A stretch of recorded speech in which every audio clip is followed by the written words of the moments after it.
Hello everyone, क्या हाल चाल। I hope सब ठीक ठाक होगा। अभी आप लोगों को 2 से 3 दिनों से वीडियो कंटिन्यू रेगुलर नहीं मिल पा रहा होगा। कुछ हमारी टेक्निकल इश्यूज थी, उस टेक्निकल इश्यूज को हम लोग रिजॉल्व करने में पूरी एफएलए टीम लगी हुई थी, जिसकी वजह से आप लोगों को रेगुलर क्लास नहीं मिल पा रही होती। अब किस चीज़ों के पीछे हम लोग थोड़ा सा बिजी थे, वो शायद आपको पीछे दिख रहा होगा। पहले आप लोगों का जो नॉर्मल क्लासरूम था, जिसपे हम लोग बोर्ड पे पेन मार्कर यूज करते थे, उन चीज़ों को खत्म करके हम लोग डिजिटल बोर्ड की तरफ आए हैं। तो अब से जो आपकी क्लासेस चलेंगी वो इस डिजिटल बोर्ड की तरफ चलेंगे। इस पे पढ़ने में हमें बहुत सारी चीज़ों में हमें बायोलॉजी में दिक्कत आ रही थी। लाइक हम किसी फिगर को आप लोगों को बस एज्यूम करा पा रहे थे, कि इमेजिन करा पा रहे थे किस तरीके का होता है। इस डिजिटल बोर्ड पे पूरा का पूरा 3D में सारे डायग्राम देखने को मिलेंगे आपको। बहुत सारी चीज़ें इंप्रूव करेंगे, बस हमारे साथ बने रहिए। ऑनलाइन रोजाना आपको वीडियो मिलता रहेगा। जो हमने वादा किया आपसे कि हम टर्म 2 का सिलेबस को कवर अप करेंगे, वो टर्म 2 के सिलेबस को कवर अप हम करेंगे इस लेक्चर में। हम लोग लास्ट लेक्चर में देख लिए थे, हम लोग reproduction in flowering plant and animal हम लोगों का चल रहा था, तो उसी को हम लोग कंटिन्यू करते हैं इस बोर्ड के साथ, ठीक है ना। ये इस चैप्टर का दूसरा लेक्चर होगा, यहाँ पर लेक्चर 1 होगा। एक्चुअली लेक्चर 1 जो है वो ऑलरेडी इंट्रोडक्शन लेक्चर जो है हमारा, वो एक यूट्यूब चैनल पे पढ़ा होगा, आपको मिल जाएगा वहां पर से। तो ये लेक्चर 2 होगा, reproduction in flowering plant and animal का।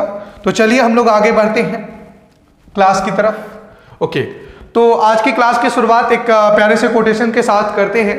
कह रहा है, चांसेस आर नॉट गिवन। जो चांसेस हैं वो आपको दिए नहीं जाते हैं, दे आर टेकन, वो लिए जाते हैं। अब देखिए, चांसेस आर नॉट गिवन, कोई भी आपको चांसेस देगा नहीं, आपको वो खुद लेना पड़ेगा, और लेने के लिए आपको उसके लिए मेहनत करना होगा। क्लियर? तो मेहनत जो है, जो स्टडी है आपकी, लोग कहते हैं कि hard work is the key of success. देखिए, सिर्फ hard work is the not key of success, according to my thought, according to my opinion. आज के डेट में हार्डवर्क तो है ही है, साथ ही साथ स्मार्ट वर्क भी है, कि आपका डायरेक्शन आपका सही होना चाहिए, कि किस डायरेक्शन में आप मेहनत कर रहे हैं। जैसे फॉर एग्जांपल कि अगर मैं बात करूं, सक्सेस आपके राइट में है और आप लेफ्ट में लगे हुए हैं, मेहनत कर रहे हैं। ऑफ कोर्स लेफ्ट में आप पूरी मेहनत कर रहे हैं, 100% आप अपना दे रहे हैं, तो कभी भी आप सक्सेस को अचीव कर पाएंगे नहीं।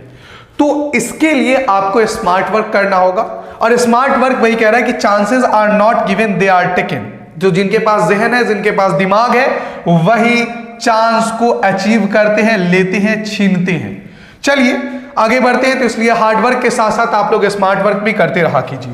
नेक्स्ट स्लाइड की तरफ स्टार्ट करते हैं। ओके, इंट्रोडक्शन वगैरह हम लोगों ने देख लिया था, तो इंट्रोडक्शन के आगे हम लोग की कहानी हम लोग बात करते हैं, सिग्निफिकेंस ऑफ कुछ रिप्रोडक्शन। चलिए मैं एक बार आप लोगों को रिकॉल करा देता हूं कि रिप्रोडक्शन होता क्या है, रिप्रोडक्शन है क्या। देखिए, सबसे पहले कह रहा है यहां पर रिप्रोडक्शन के बारे में कि क्रिएशन ऑफ,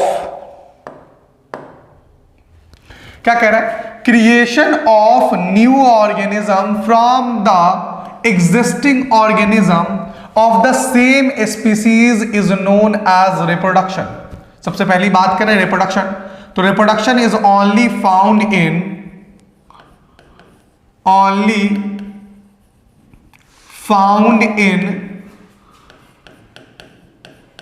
लिविंग ऑर्गेनिज्म। ये किसके अंदर देखने के लिए मिलेगा बच्चों? आपको एक लिविंग ऑर्गेनिज्म के अंदर देखने के लिए मिलेगा।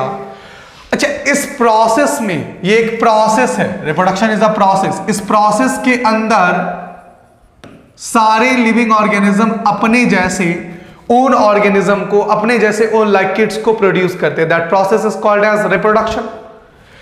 It is one of the important process by which every living organism, वही बात कहा जो हमने बताया कि reproduction is only found in the living organism. तो ये सिर्फ और सिर्फ लिविंग ऑर्गेनिज्म को देखने के में मिलेगा। मेक अ कॉपी इटसेल्फ, वो इस प्रोसेस के अंदर अपने जैसे आइडेंटिकल कॉपीज को बनाएगा। That process is called as reproduction. Okay, it is the means of multiplication and preparation of species, because the older individuals of each species undergo sensation and die. इस process में सारे living organism जो भी अर्थ पे इस पे आएंगे, जिसके अंदर लाइफ होगा, वो उनको मल्टीप्लाई करना है। क्यों मल्टीप्लाई करना है? To maintain their generation, to continue their species. क्योंकि जो ओल्डर इंडिविजुअल्स हैं वो एक दिन क्या होंगे? डाई करेंगे, मरेंगे। तो अब नए अगर उनको अपने स्पीसीज को कंटिन्यू रखना है, अपने जनरेशन को मेंटेन करना है, तो उसे क्या करना पड़ेगा? मल्टीप्लाई करना पड़ेगा, रिप्रोड्यूस करना पड़ेगा। तो reproduction is a process in which every living organism produce own like kids. That process is only found in the living organism. किसके अंदर देखने के लिए मिलेगा बच्चों? ये लिविंग ऑर्गेनिज्म के अंदर देखने के लिए मिलेगा, जिस प्रोसेस में सारे लिविंग ऑर्गेनिज्म अपने जैसे आइडेंटिकल कॉपीज को बनाएंगे। क्लियर है यहां तक? चलिए नेक्स्ट स्लाइड की तरफ हम लोग बढ़ते हैं।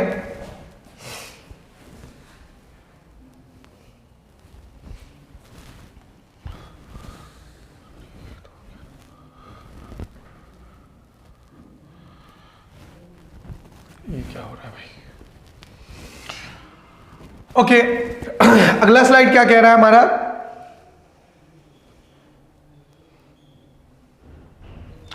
For the maintenance their continuity, अगर उसको कंटिन्यू करना है, अपने आप को मेंटेन करना है, तो of species since every organism die after certain as.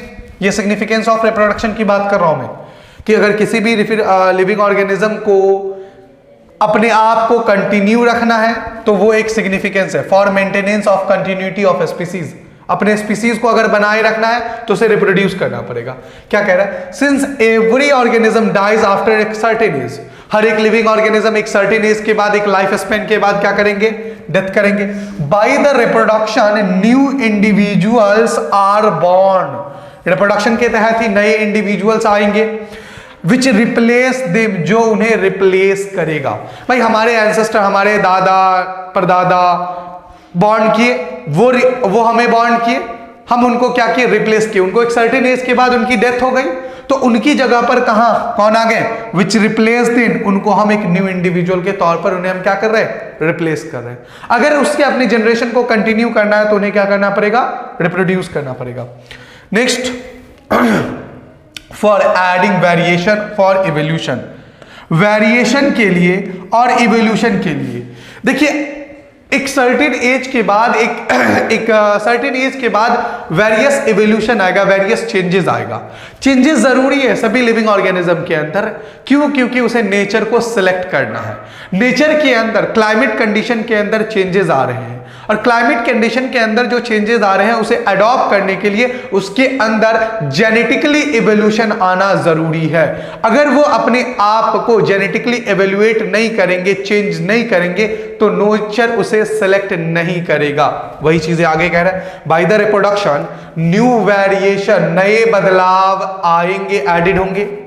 As they can see the members of family having the variation. किन किन चीजों में भाई? आप अपने फैमिली मेंबर में देखिए, कलर में वेरिएशन, शेप में, साइज में, इंटेलिजेंस में, बॉडी कैपेसिटी में, इन सब चीजों में चेंजेस देखने को मिलेगा। लाइक आप अपने एंसेस्टर को देखेंगे अगर, तो आप उनसे काफी हद तक बहुत ज्यादा डिफरेंट होंगे। हाँ, मिलते जुलते होंगे। एंसेस्टर का मतलब ये नहीं कि फादर मदर और दादा दादी, और उनसे भी अगर पुराने को देखें तो उनके अंदर वेरियस कलर में चेंजेस, शेप में उनसे आप चेंज हो गए हैं, साइज में चेंज हो गए हैं, इंटेलिजेंस में चेंज हो गए हैं। Some are better suitable than the other, कुछ उसमें से बेटर होगा और सूटेबल होगा एक दूसरे से। They are selected by nature, nature किसको सिलेक्ट करेगा? जो सूटेबल होगा, जो फिटेस्ट होगा। डार्विन की थ्योरी अभी हम लोग आगे पढ़ेंगे कि इस एनवायरनमेंट के अंदर, इस क्लाइमेट के अंदर वही लिविंग ऑर्गेनिज्म सस्टेन करेगा जिसे नेचर सिलेक्ट करेगा, और नेचर सिलेक्ट उसी को करेगा जिससे वो सूटेबल मानेगा। और सूटेबल मानने के लिए आपको उस कम्युनिटी में सबसे बेटर होना पड़ेगा, सबसे अच्छा होना पड़ेगा। एंड अदर आर डाइड, और जबकि दूसरे मर जाते हैं और रिमूव्ड हो जाते हैं by the nature. Clear to everyone? Now for maintenance of population size, population के साइज को मेंटेन करने के लिए रिप्रोडक्शन करना पड़ेगा। वही कह रहा है, by the reproduction new members are added which maintain the population size. आपको हमने बताया कि फॉर एग्जांपल एक डॉग है बेटा, उस डॉग की लाइफ साइकिल जनरली कितनी होती है? 15 से 18 साल। किसी वजह से आज उस डॉग के अंदर रिप्रोडक्शन रोक दिया जाए, पूरी डॉग कम्युनिटी में रुक जाए, तो अगले 18 से 18 to 20 ईयर आफ्टर क्या इस अर्थ पे एक भी डॉग देखने के लिए मिलेगा? Your answer is no. तो अगर उसे अपने आप को मेंटेन करना है तो उसे रिप्रोड्यूस करना पड़ेगा अपने पॉपुलेशन साइज को। Clear to everyone? Come to the next point.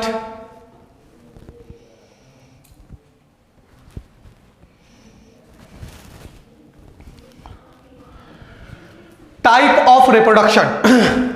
Last lecture में भी हम लोगों ने डिस्कस किया था type of reproduction. There are the two type of reproduction. यहां पर दो तरीके के आपको रिप्रोडक्शन देखने के लिए मिलेंगे।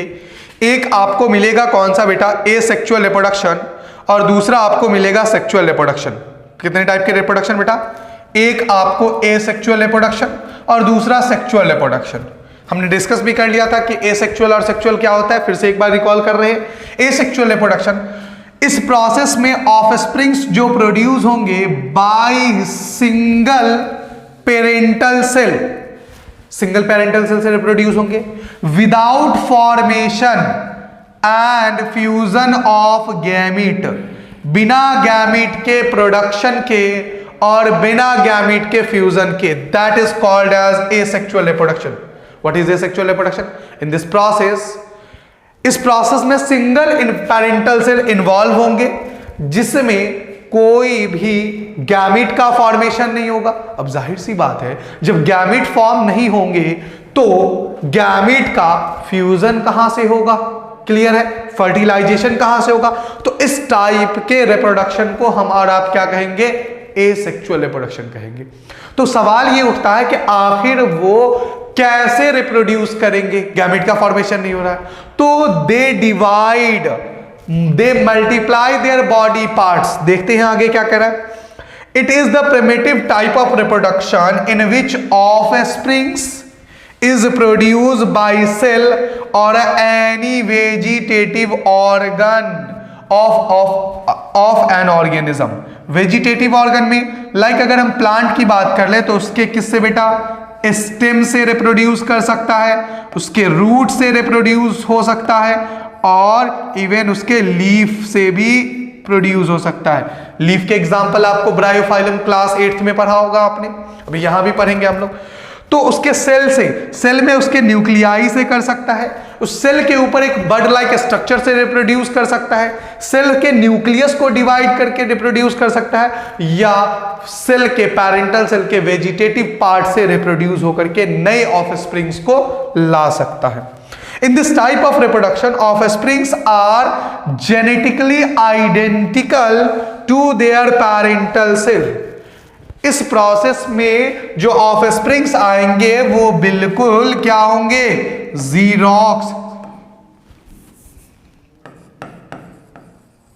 जीरोक्स कॉपी होंगे बच्चों, याद रखिएगा। कैसे होंगे वो? वही कह रहे हैं यहां पर, जेनेटिकली आइडेंटिकल, मतलब जैसा parental cell as it is progeny cell. तो जेनेटिकली क्या होगा? आइडेंटिकल होगा। ओके, यहां तक समझ में आ गई बातें?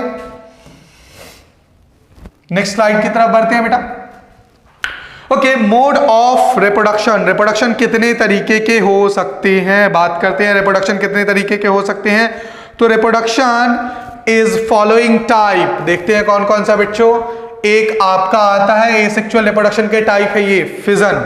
फिजन की बात करें तो फिजन दो तरीके के बेटा, एक आपका बाइनरी फिजन, एक आपका कौन सा बेटा? बाइनरी फिजन, एक आपका कौन सा? Binary fission,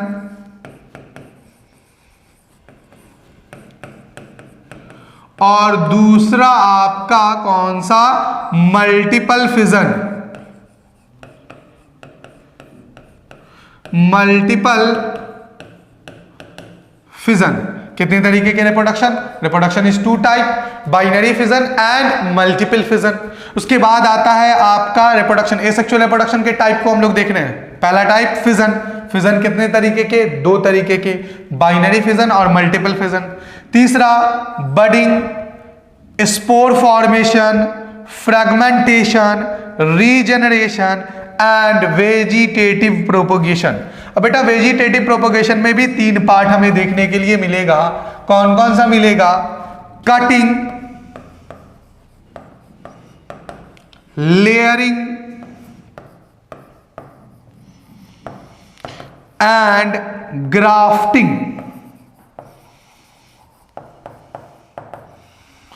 cutting, layering and grafting, it is the type of vegetative propagation. Clear है? रिप्रोडक्शन के एसेक्सुअल रिप्रोडक्शन के टाइप देखे, फिजन, फिजन कितने तरीके के? दो तरीके के, बाइनरी फिजन, मल्टीपल फिजन। तीसरा budding, spore formation, fragmentation, regeneration and vegetative propagation. Vegetative propagation में भी तीन part, cutting, layering and grafting. चलिए तो एक एक करके देखते हैं कि फिजन क्या होता है, फिजन में बाइनरी फिजन क्या होता है, मल्टीपल फिजन क्या होता है, इन सबको एक एक करके देखते हैं।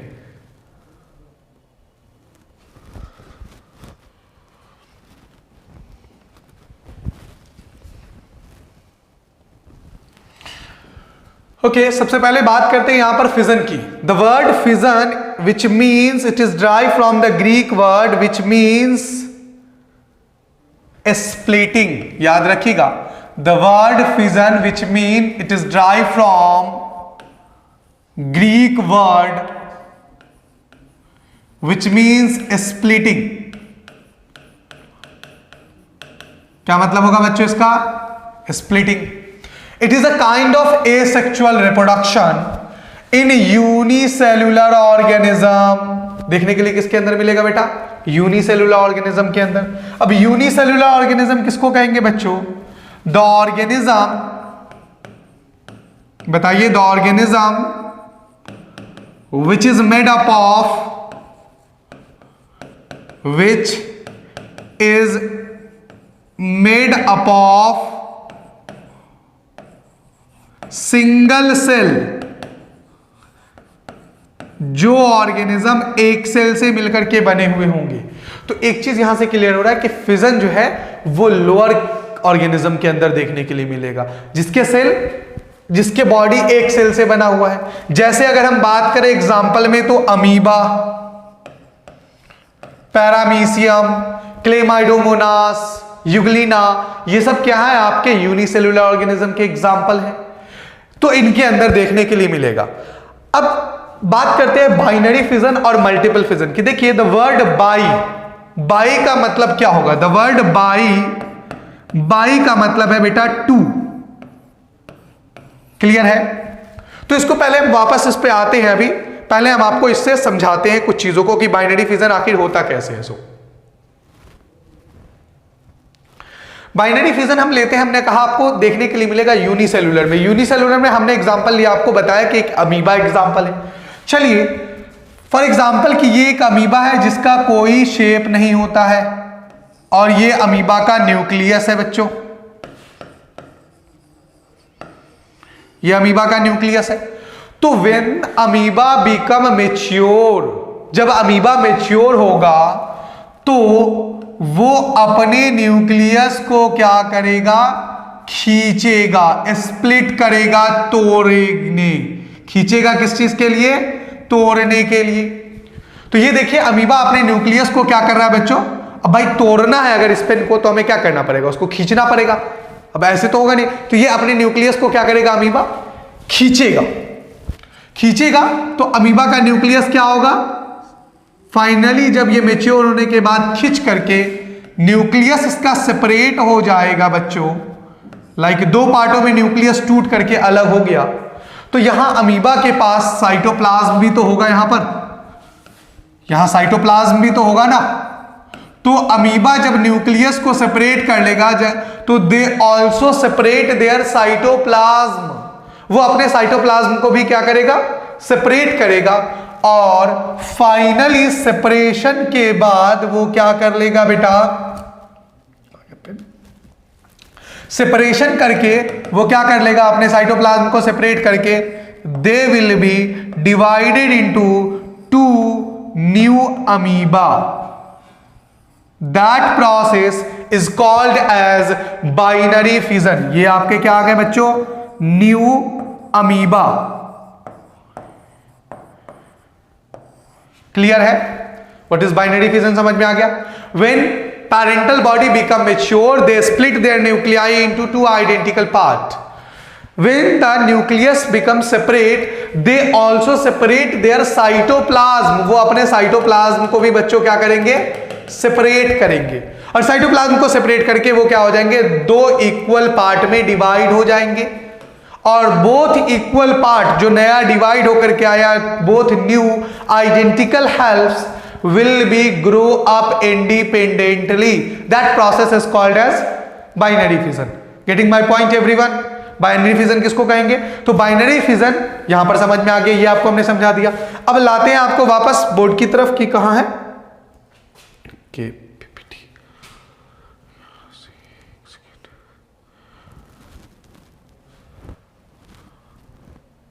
ओके, स्लाइड पे देखिए, ये उसी का डायग्रामिक रिप्रेजेंटेशन है। ये है अमीबा। अब देखते हैं एग्जांपल। इसको देखने के लिए बाइनरी फिजन किसके अंदर देखने के लिए मिलेगा? मेनी बैक्टीरिया के अंदर। कहां कहां देखने के लिए मिलेगा आपको? बहुत सारे बैक्टीरिया में देखने के लिए मिलेगा, प्रोटोजोआ में देखने के लिए मिलेगा, लाइक अमीबा, पैरामीशियम, लिस्मानिया, इन सब के अंदर देखने के लिए मिलेगा। अभी हमने एक एग्जांपल लिया था बच्चों यहां पर, किसका? अमीबा का। ये है पैरेंटल अमीबा। ये आपका क्या है? पैरेंटल अमीबा है। पैरेंटल अमीबा जब मैच्योर हुआ तो वो अपने न्यूक्लियाई को देखिए यहां पर किस तरीके से क्या कर रहा है? खींच रहा है। किस चीज के लिए खींच रहा है? अलग करने के लिए, 2 पार्टों में डिवाइड करने के लिए। ये आपका डायग्राम नंबर 1, ये आपका डायग्राम नंबर 2। देखिए यहां पर खींच रहा है। तीसरे में यहां पर लिखा है division of nucleus and cytoplasm. यहां पर 2 पार्टों में न्यूक्लियस को क्या कर लिया? खींच करके अलग कर लिया। जब ये अपने न्यूक्लियस को डिवाइड कर लिया तो वो अपने साइटोप्लाज्म को भी क्या करेगा बच्चों? सेपरेट कर लेगा। और सेपरेट करके 2 न्यू डॉटर सेल में डेवलप कर गया। That process is called as, क्या कहेंगे इसे हमारा आप? बाइनरी फिजन कहेंगे।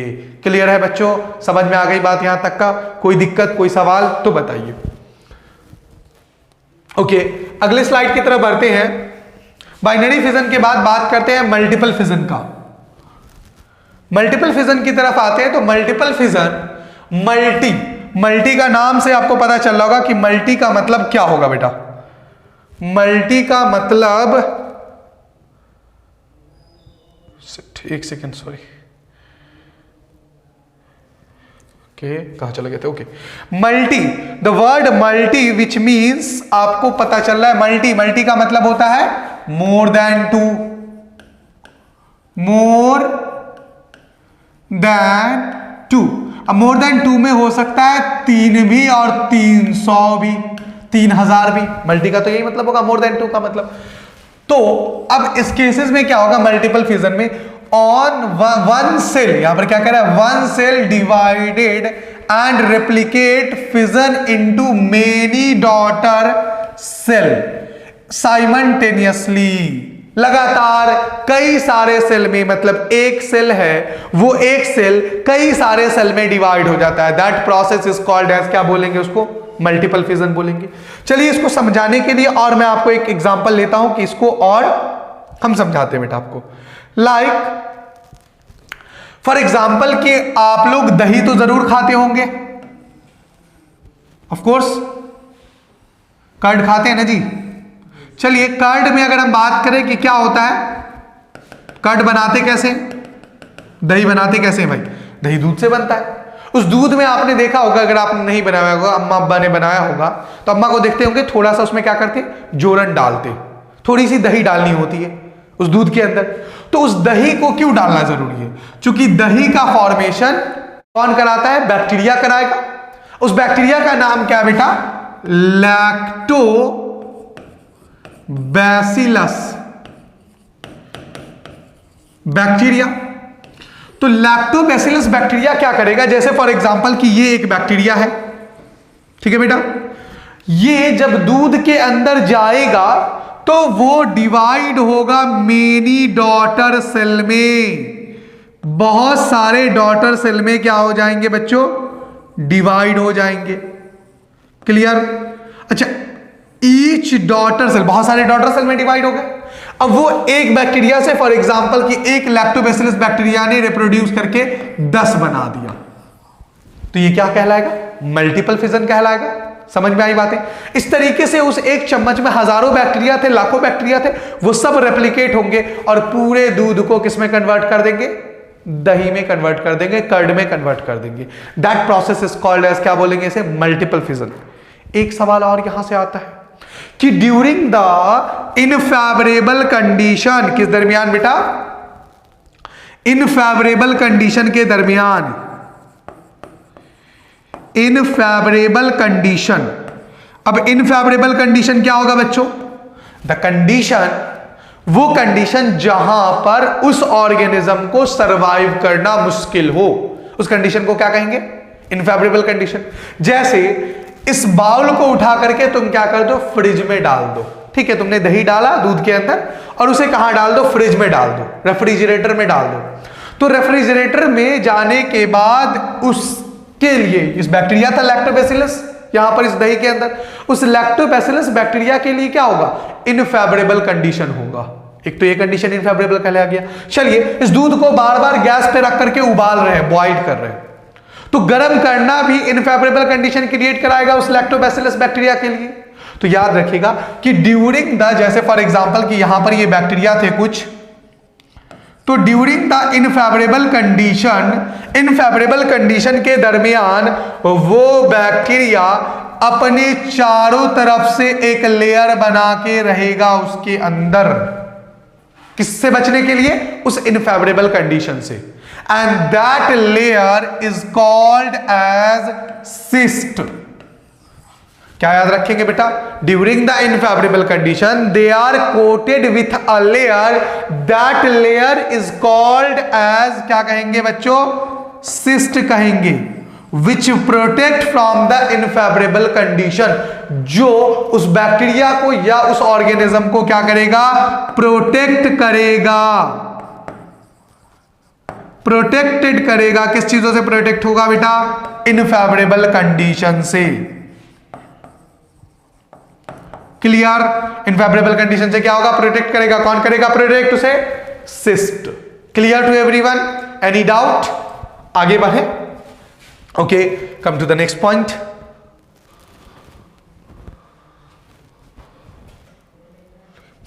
तो यहां पर क्या कह रहा है? One cell divided into many daughter cell, sorry, one cell is divided into many daughter cell, बहुत सारे डॉटर सेल में डिवाइड हो रहा है। लाइक एग्जांपल में प्लाज्मोडियम आ गया आपका, मलेरिया पैरासाइट्स इसके, अमीबा भी करेगा, लेकिन देखिए इनफेवरेबल कंडीशन में, मतलब वो कंडीशन, एडवर्स कंडीशन जहां पर उसको जीना मुश्किल हो, तो ऐसे कंडीशन में क्या हो जाएगा? वो मल्टीपल फिजन से रिप्रोड्यूस करेगा। देखिए ये पैरेंटल सेल था, ये उसका न्यूक्लियस है बच्चों, ये न्यूक्लियस कई सारे पार्टों में डिवाइड हो गए। देखिए यहां पर अब जैसे ही इनफेवरेबल कंडीशन आ गया तो उसके ऊपर सिस्ट की लेयर आ गई।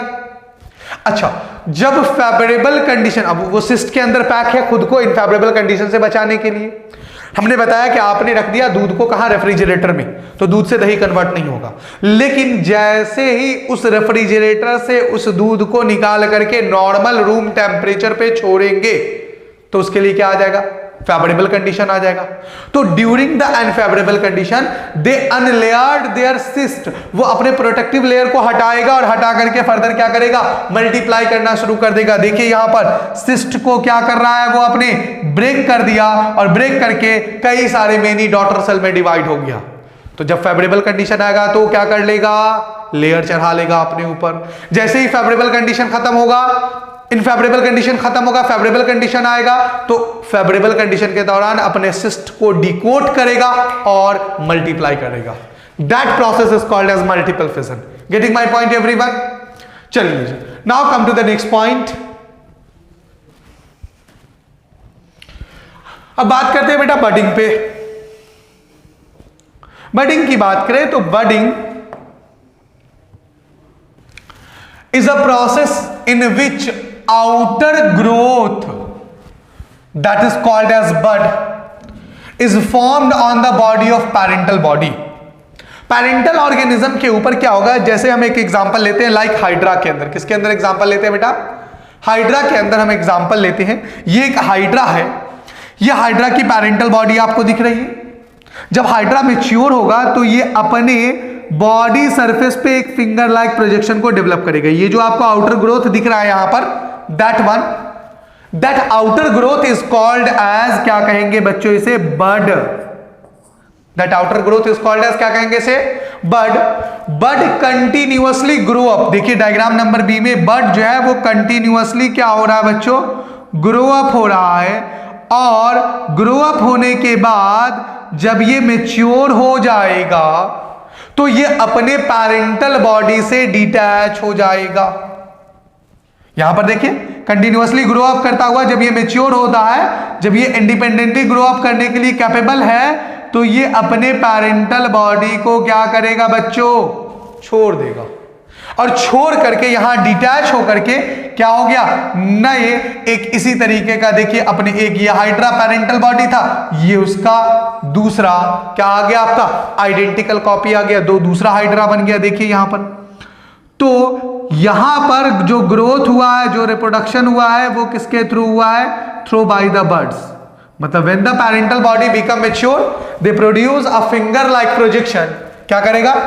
आउटर ग्रोथ करेगा। इसको बुक में कहीं कहीं पे लिखा हुआ है बेटा finger like projection, and that finger like projection is called as bud. Bud continuously grow up, लगातार ग्रो अप करता जाएगा, which is detach when fully mature. जब बड जो है कंटिन्यूअसली ग्रो अप कर रहा है और जब वो मैच्योर हो जाएगा पूरी तरीके से, तो वो डिटैच हो जाएगा किससे? अपने पैरेंटल बॉडी से, एंड बिकम न्यू इंडिविजुअल, और नया इंडिविजुअल बना देगा ऑर्गेनिज्म के अंदर। That process is called as budding. देखने के लिए मिल जाएगा यीस्ट में, हाइड्रा में, एग्जांपल है इसके। Clear to everyone? समझ में आ गई बातें यहां तक? कोई दिक्कत, कोई सवाल? अगले स्लाइड की तरफ बढ़े। ओके, अगले पॉइंट की तरफ बढ़ते हैं। अगला पॉइंट है बेटा रीजनरेशन। रीजनरेशन को हिंदी में कहते हैं बेटा पुनर्जनन। अब पुनर्जनन का कतई ये मतलब नहीं है कि कोई चीज दोबारा से आएगा, लाइक मेरे करण अर्जुन आएंगे, ऐसा वाला कोई सिनेरियो नहीं है कि कोई चीज मर गया तो वो दोबारा से पैदा होगा। नहीं भैया, यहां शाहरुख खान सलमान खान नहीं है, ऑर्गेनिज्म है।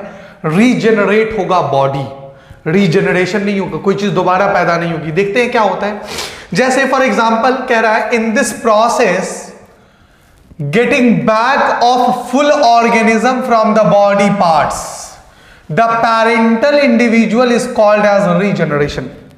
जैसे फॉर एग्जाम्पल आपके सामने एक डायग्राम हमने दिया है प्लेनेरिया का, ठीक है? प्लेनेरिया है ये एक एग्जाम्पल। इस प्लेनेरिया में अगर किसी वजह से, due to the climate condition, किसी एनीमी की वजह से अगर ये प्लेनेरिया स्प्लिट हो जाता है, डिवाइड हो जाता है कुछ पार्ट में, लाइक ये प्लेनेरिया के ऊपर किसी एनिमी का अटैक हुआ जिसकी वजह से ये प्लेनेरिया देखिएगा तो 1, 2 और 3 पार्ट में डिवाइड हो गया, ठीक है?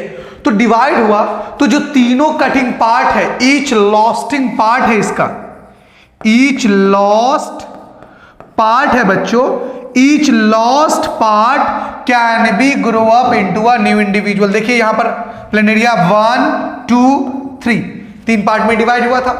अब ये तीनों पार्ट देखिए, अगर देखेंगे तो यहां पर अगले स्टेप में एक प्लेनेरिया ये, दूसरा प्लेनेरिया ये और तीसरा प्लेनेरिया ये आ गया।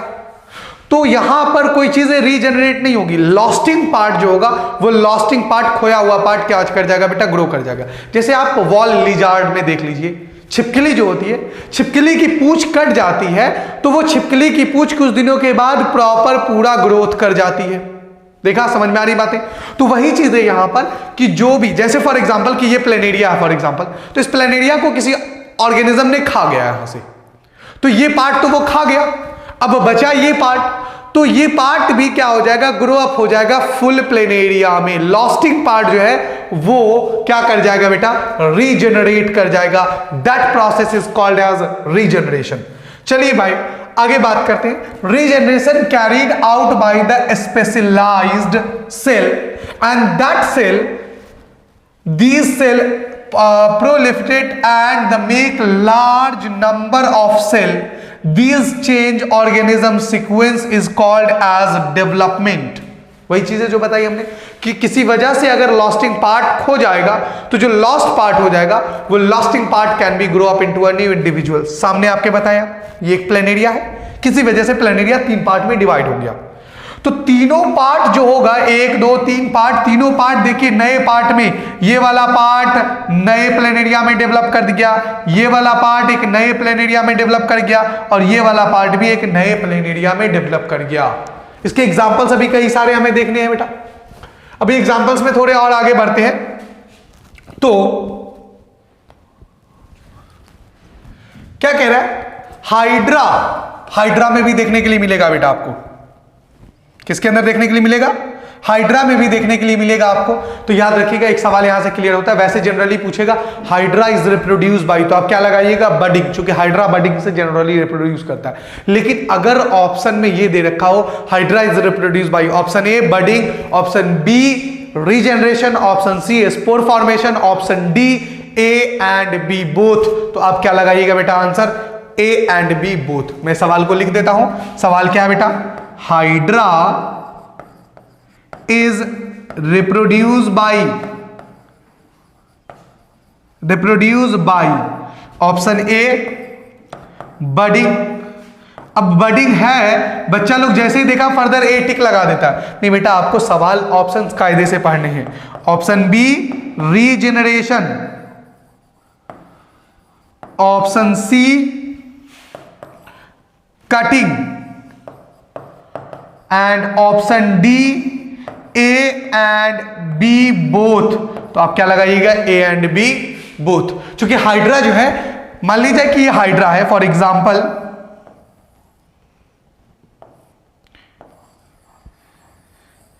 ये हाइड्रा का टेंटिकल्स है बच्चों। तो ये हाइड्रा का टेंटिकल्स अगर फॉर एग्जांपल यहां से कट करके ये अलग आ जाता है, तो ये टेंटिकल्स पूरा का पूरा किस में ग्रो अप कर जाएगा बेटा? एक नए हाइड्रा में ग्रो अप कर जाएगा। That process is called as, क्या कहेंगे इसको? रीजनरेशन कहेंगे। तो hydra reproduce by budding, generally reproduce by budding, लेकिन hydra can be also reproduce by the regeneration. अभी हमने पीछे एग्जांपल लिया planaria, can be cut into any number, कितने भी नंबर में कटता है। ईच पीसेस और grow in the missing part, जो भी कटा हुआ पार्ट होगा वो मिसिंग पार्ट को क्या कर लेगा? फुल कर लेगा इनटू अ कंप्लीट ऑर्गेनिज्म, पूरा एक कंप्लीट ऑर्गेनिज्म बना लेगा। That process is called as regeneration. Regeneration is ability of organism to replace its lost body part, अपने लॉस्ट खोए हुए बॉडी पार्ट को रीजनरेट करने की कैपेसिटी रखता है। This is ability to regenerate due to the presence of stem cell. याद रखिएगा, ये जो रीजनरेट करने की कैपेसिटी है वो उस ऑर्गेनिज्म में एक स्पेशल टाइप के सेल की वजह से है, and that special type cell is called as stem cell. Higher animal have limited power of regeneration, जैसे example of tail in wall of lizard, किसके? जो छिपकली है उसके पूंछ को कट जाने पर ग्रो कर जाना। आर्म्स ऑफ स्टार फिश, जो आर्म्स है स्टार फिश के, उसके अंदर भी रीजनरेट करने की कैपेसिटी है। Regeneration is not same as a reproduction. यहां पर पॉइंट लिख दिया हमने, रीजनरेशन जो है बेटा is not same as a reproduction. Reproduction की तरह नहीं है कि कोई चीज पैदा होगा, नहीं, लॉस्टिंग पार्ट ग्रो अप कर जाएगा। क्लियर है? तो आपसे सवाल पूछा जाएगा कि regeneration seen in planaria, hydra, octopus, lizard, इन सब के अंदर देखने के लिए मिलेगा।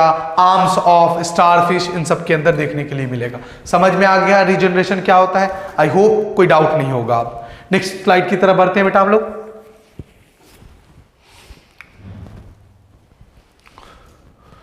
ओके, अब बात करते हैं बेटा फ्रेगमेंटेशन की। किसकी बात करते हैं बच्चों? फ्रेगमेंटेशन की। तो fragmentation in this process of an organism break up into two or more than two fragments। जैसे ये फॉर एग्जांपल आपका क्या है? सॉरी, ये आपका क्या है? सॉरी, ये आपका क्या है? फॉर एग्जांपल ये आपका फ्रेगमेंटेशन है। फ्रेगमेंटेशन में स्पाइरोगायरा का ये डायग्राम है। तो स्पाइरोगायरा मैच्योर होने के बाद ये आपका पूरा एक स्पाइरोगायरा है, ठीक है। इस स्पाइरोगायरा के अंदर यहां स्पाइरुला क्लोरोप्लास्ट है बेटा, यहां इसके अंदर, यहां इसके अंदर आपको देखेंगे तो स्पाइरुला क्लोरोप्लास्ट नजर आएगा, यहां बीच में इसके न्यूक्लियस नजर आ रहा होगा आपको, ठीक है। ये बीच में इसके सेप्टा प्रेजेंट है। तो जब स्पाइरोगायरा मैच्योर होगा तो उसकी बॉडी 2 और मोर देन 2 आइडेंटिकल पार्ट्स में डिवाइड हो जाएगा। जैसे फॉर एग्जांपल कि ये एक स्पाइरोगायरा है, तो स्पाइरोगायरा मैच्योर होने के बाद ये अपने बॉडी पार्ट्स को कई हिस्सों में डिवाइड कर लिया। जैसे हम ले फॉर एग्जांपल कि ये एक आपका स्पाइरोगायरा है, ये इसके अंदर, तो स्पाइरोगायरा जब मैच्योर होगा बेटा तो ये स्पाइरोगायरा क्या कर जाएगा, खुद को अपने बॉडी पार्ट्स को 2 या 2 से अधिक हिस्सों में क्या कर लेगा बच्चों, डिवाइड कर लेगा। और जितना भी डिवाइडिंग पार्ट होगा वो इंडिपेंडेंटली क्या कर जाएगा बच्चों, ग्रो अप कर जाएगा into a new spirogyra. That process is called as fragmentation. तो अब आप कहिएगा सर कि फ्रेगमेंटेशन और रीजनरेशन में फर्क क्या हुआ, रीजनरेशन में भी रीग्रोथ कर जा रहा था।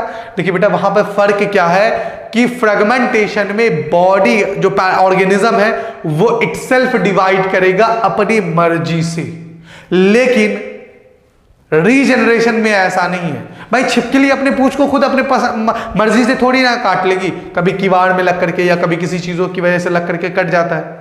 तो वहां पर क्लाइमेट कंडीशन हो सकता है, वहां पर एनिमी रीजन हो सकता है, लेकिन फ्रेगमेंटेशन में जो पेरेंटल बॉडी है वो अपनी मर्जी से क्या करेगा, स्प्लिट करेगा अपने बॉडी पार्ट्स को 2 and more than 2 identical halves and each fragments develop into a adult organism, example में स्पाइरोगायरा। क्लियर, समझ में आ गई बातें? उतार लीजिएगा इसको।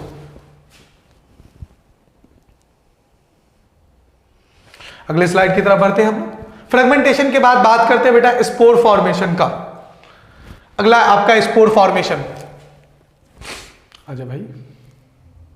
ओके, स्पोर फॉर्मेशन में अगर हम लोग बात करें तो स्पोर फॉर्मेशन होता क्या है, it take place in fungi, multicellular organism है जो the thread like structure that develop on the bread they are called as hypha of the bread moulds Rhizopus.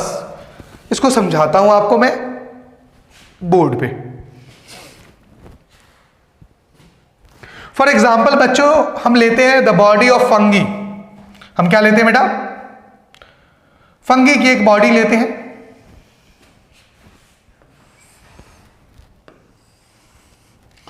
The body of fungi is called as hypha. ये हमने fungi की body ली, तो ये जो body है the body of fungi is called as hypha, HYPHA, hypha. When the hypha become mature, जब hypha mature होगा तो वो अपने बॉडी सरफेस पर एक स्टिक लाइक स्ट्रक्चर को डेवलप करेगा। ठीक है बच्चों, क्या करेगा वो अपने बॉडी के ऊपर एक स्टिक लाइक स्ट्रक्चर को डेवलप करेगा, and that stick like structure which give rise into a balloon sac like structure. वो स्टिक की तरह जो स्ट्रक्चर होगा बेटा वो एक बलून सैक लाइक स्ट्रक्चर में डेवलप कर जाएगा। That balloon sac like structure is called as sporangium sac। क्या कहेंगे बच्चों इसे, sporangium sac कहेंगे। Inside the sporangium sac many microspores are developed। छोटे छोटे यहां पर क्या होंगे बेटा, माइक्रोस्पोर्स डेवलप होंगे। छोटे छोटे यहां पर क्या होंगे बच्चों, माइक्रोस्पोर्स डेवलप करेंगे। अच्छा, ये माइक्रोस्पोर कंटिन्यूअसली ग्रो करते रहेंगे किसके अंदर, इस स्पोरेंजियम सैक के अंदर। अब कहिएगा सर माइक्रोस्पोर्स कहां से आ गया यहां पर, due to the development of cytoplasm. Cytoplasm के डेवलप होने की वजह से, डिवाइड होने की वजह से यहां पर क्या डेवलप हो गए, यहां पर डेवलप हो गए बच्चों माइक्रो स्पोर। ओके, ये माइक्रोस्पोर्स कंटिन्यूअसली ग्रो करेंगे, मतलब ये अपने साइज में बढ़ेंगे।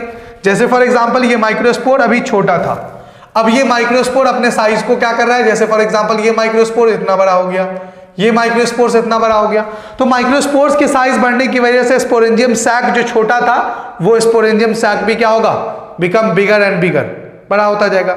एंड फाइनली एक टाइम ऐसा आएगा कि ये स्पोरेंजियम सैक ब्रस्ट हो जाएगा। अब ब्रस्ट हो जाने से सारे माइक्रोस्पोर्स बेटा बाहर आ जाएंगे। अच्छा, जब ये बाहर आएंगे तो कोई जरूरी नहीं है कि इनके लिए कंडीशन जो होगा वो फेवरेबल होगा। तो अगर इनफेवरेबल कंडीशन होगा तो वो अपने चारों तरफ से एक लेयर बना करके रहेंगे उसके अंदर, कौन, माइक्रोस्पोर्स, और उस लेयर को हमारा आप क्या कहेंगे बच्चों, सिस्ट कहेंगे। When the favourable condition become, जब फेवरेबल कंडीशन आएगा तो ये सिस्ट अपने ऊपर से क्या कर लेंगे, हटा लेंगे, और हटाने के बाद यही माइक्रोस्पोर्स फिर से नए हाइफा में क्या कर जाएंगे, डेवलप कर जाएंगे। यही माइक्रोस्पोर्स क्या होगा बेटा, ये माइक्रोस्पोर्स डेवलप कर जाएंगे नए हाइफा में, कुछ इस तरीके से, मतलब फंगी के बॉडी में, ब्रेड मोल्ड्स में, लाइक इस तरीके से। तो that process is called as, ये बन गया क्या यहां पर बेटा, न्यू हाइफा।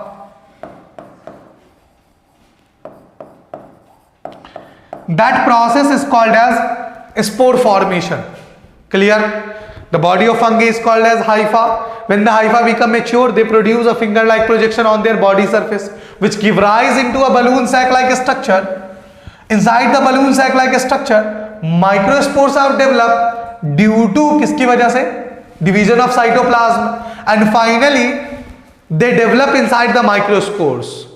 माइक्रोस्पोर्स क्या होंगे, माइक्रोस्पोर्स डेवलप होंगे जिसकी वजह से sporangium sac bigger and bigger, and finally due to the bursting of sporangium sac all microspores come out from the sporangium sac and give rise into a new body of fungi that is called as hypha. Clear to everyone? चलिए जी, अब आपको वापस अपने notes पे लेकर के आता हूं, क्या है वहां लिखा हुआ।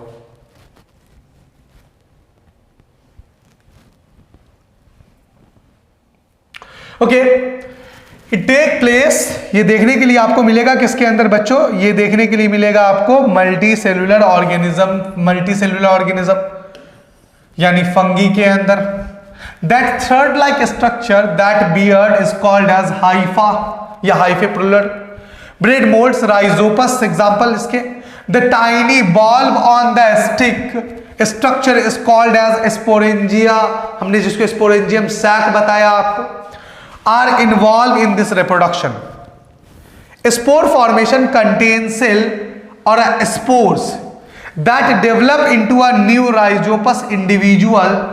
That spores are covered with a thick wall that protect them from the harsh condition. हमने आपको बता दिया unfavorable condition like dryness, सूखेपन से, like high temperature, यही तो है हाई टेम्परेचर, क्या है, इनफेवरेबल कंडीशन है उसके लिए, ड्राइनेस क्या है, इनफेवरेबल कंडीशन है।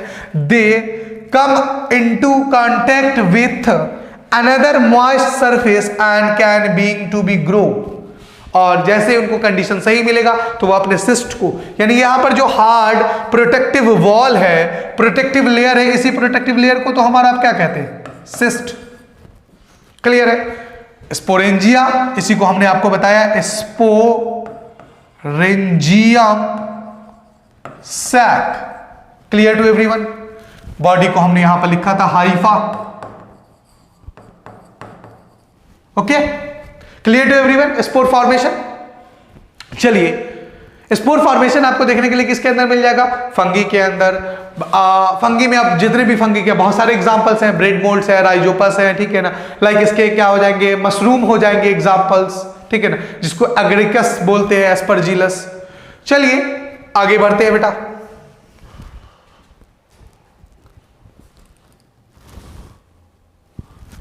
ओके, नेक्स्ट स्लाइड की तरफ बढ़ते हैं। ये देखिए, यही बन के आपको मिला राइजोपस का structure. That structure is called as, क्या कहेंगे इसको, स्पोरेंजियम सैक। इस स्पोरेंजियम सैक के अंदर देख रहे हैं छोटे छोटे माइक्रोस्पोर्स डेवलप है। ये आपके क्या है बच्चों, माइक्रो स्पोर डेवलप है। ये बॉडी है उसकी, that is called as hypha. Clear है? यहां पर स्पोरेंजियम सैक के अंदर माइक्रोस्पोर्स के डेवलप होने की वजह से ये माइक्रोस्पोर्स स्पोरेंजियम सैक ब्रस्ट किया, जिससे सारे माइक्रोस्पोर्स बाहर आ गए, और बाहर आने के बाद which give rise to a new body of fungi, hypha में तब्दील कर जाएंगे। क्लियर?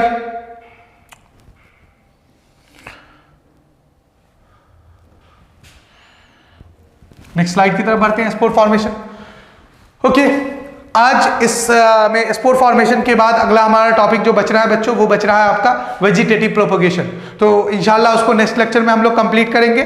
जब तक आप लोग हमारे साथ बने रहिए ऑनलाइन इस लेक्चर में, ठीक है ना। जहां तक हो सके आप अपने फ्रेंड के साथ, अपने दोस्तों के साथ, अपने रिलेटिव के साथ उनको शेयर कीजिए। जो भी बच्चे इसको देखेंगे उनका कुछ ना कुछ भला हो जाए, क्योंकि जो एजुकेशन है वो बांटने से बढ़ती है, ज्ञान बांटने से बढ़ता है, कम नहीं होता।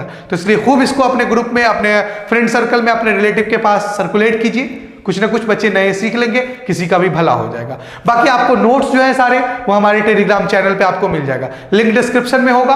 आप उसको डाउनलोड करके प्रॉपर कायदे का उस नोट्स के साथ मत रहिएगा कि हमने जो पीडीएफ डाल देंगे उसको आप लेकर के आप अपने मोबाइल में रखिए। देखिए मोबाइल में तो बहुत सारी चीजें हैं, पढ़ाई तब भी नहीं होती। आप इसको सारी चीजों को प्रॉपर नोट्स बनाएंगे। आपकी एक बायोलॉजी की कॉपी अलग होनी चाहिए, जिसमें सारी चीजें एक एक करके जैसे जैसे सीक्वेंस में हम पढ़ा रहे हैं वैसे आपके पास होना चाहिए। मोबाइल में तो आप पीडीएफ बहुत सारी जगहों से मिल जाएगा आपको, लेकिन प्रॉपर नोट्स होना आपका बहुत इंपॉर्टेंट है। बाकी कोई भी डाउट हो तो आप टेलीग्राम चैनल पे आप पूछ सकते हैं, ठीक है। आप क्या कहते हैं, कमेंट्स में पूछ सकते हैं, एनी डाउट एनी क्वेश्चंस हो तो, ठीक है। मिलते हैं अगले क्लास में वेजिटेटिव प्रोपोगेशन के साथ। Thank you.